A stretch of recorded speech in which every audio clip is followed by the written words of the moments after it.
ये गाना नूर जहान का मशहूर पंजाबी गीत सुनो नेहर वाले पुल ते बुला के खोरे माही कित्थे रह गया है। इसकी पूरी हिस्ट्री मैं तुम्हें 14 पैराग्राफ में हिंदी में बता रहा हूँ। 1। यह गाना पंजाबी म्यूजिक का एक क्लासिक माना जाता है, जिसे मल्लिका ए तरन्नुम नूर जहान ने अपनी दिल छू लेने वाली आवाज में गाया था। यह गीत आज भी उतना ही मशहूर है जितना अपने दौर में था। 2। इस गाने की लाइन नेहर वाले पुल ते बुला के एक लड़की की कहानी बताती है जो अपने प्रेमी के इंतजार में पुल पर खड़ी रहती है, लेकिन उसका माही प्रेमी नहीं आता। 3। ज्यादातर जानकारी के मुताबिक यह गाना साल 1973 में रिलीज हुआ था और यह पंजाबी फिल्म दुख सजना दे का हिस्सा था। 4। यह फिल्म 14 सितंबर 1973 को रिलीज हुई थी और इस गाने को फिल्म में एक बेहद इमोशनल सीन में इस्तेमाल किया गया था। 5। इस गाने को गाने वाली सिंगर नूर जहान उस समय फिल्म इंडस्ट्री की सबसे बड़ी आवाज मानी जाती थी। 6। इस गाने का म्यूजिक मशहूर कंपोजर सलीम इकबाल ने तैयार किया था, जिन्होंने कई सुपरहिट गाने दिए।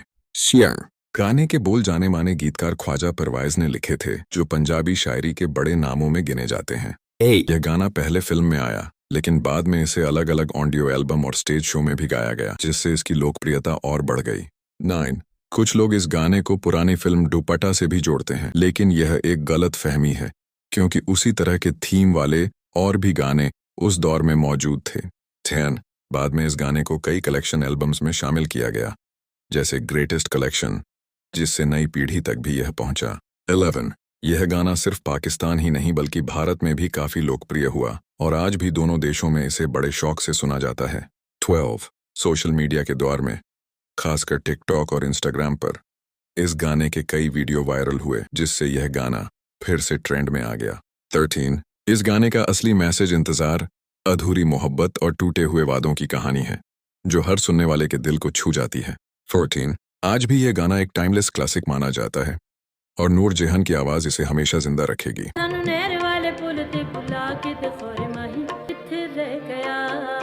15। इस गाने की खास बात यह है कि इसमें सिर्फ इंतजार नहीं बल्कि एक गहरी तन्हाई भी महसूस होती है, जो सुनने वाले के दिल में उतर जाती है। नूर जहान की आवाज इस दर्द को और भी ज्यादा हकीकत बना देती है। 16। जब यह गाना फिल्म दुख सजना दे में दिखाया गया तो उस सीन ने दर्शकों को रुला दिया था, क्योंकि हर कोई उस लड़की के दर्द को महसूस कर सकता था। 17। इस गाने की धुन इतनी सादगी भरी है कि आज भी अगर कोई इसे सुनता है तो उसे पुराने दौर की सच्ची मोहब्बत का एहसास होता है, जिसमें दिखावा नहीं बल्कि सच्चाई होती थी। 18। गीतकार ख्वाजा परवेज ने बहुत ही आसान लेकिन असरदार शब्दों में पूरी कहानी बयान कर दी, जिससे यह गाना हर उम्र के लोगों के दिल तक पहुंच गया। 19। समय के साथ कई नए सिंगर्स ने इस गाने को रिक्रिएट करने की कोशिश की, लेकिन नूर जहान की असली आवाज का जादू आज भी किसी से मैच नहीं हो पाया। 20। आज के दौर में भी जब कोई अकेला होता है या किसी का इंतजार कर रहा होता है तो यह गाना उसके जज्बात को बखूबी बयान करता है, और यही वजह है कि यह गाना हमेशा लोगों के दिलों में जिंदा रहेगा।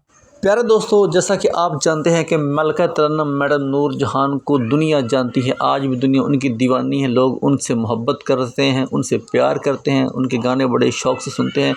ख़ास करके मल्लिका तरन्नुम नूर जहान के गाने इंडिया में बहुत ज़्यादा सुने जाते हैं। इंडिया में आज भी लोग मैडम से मोहब्बत की इंतहा करते हैं।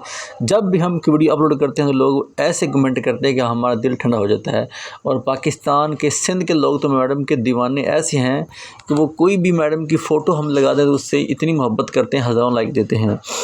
और ये जो गाना मैडम ने गाया था, ये गाना आज भी इतना पॉपुलर है कि लोग आज भी इसको रीप्ले करके अपलोड करते रहते हैं। और लोग मैडम के इतने दीवाने हैं कि आप सोच भी नहीं सकते। अगर आपको ये वीडियो पसंद आए तो हमारे चैनल को लाइक, सब्सक्राइब, शेयर लाजमी कीजिएगा।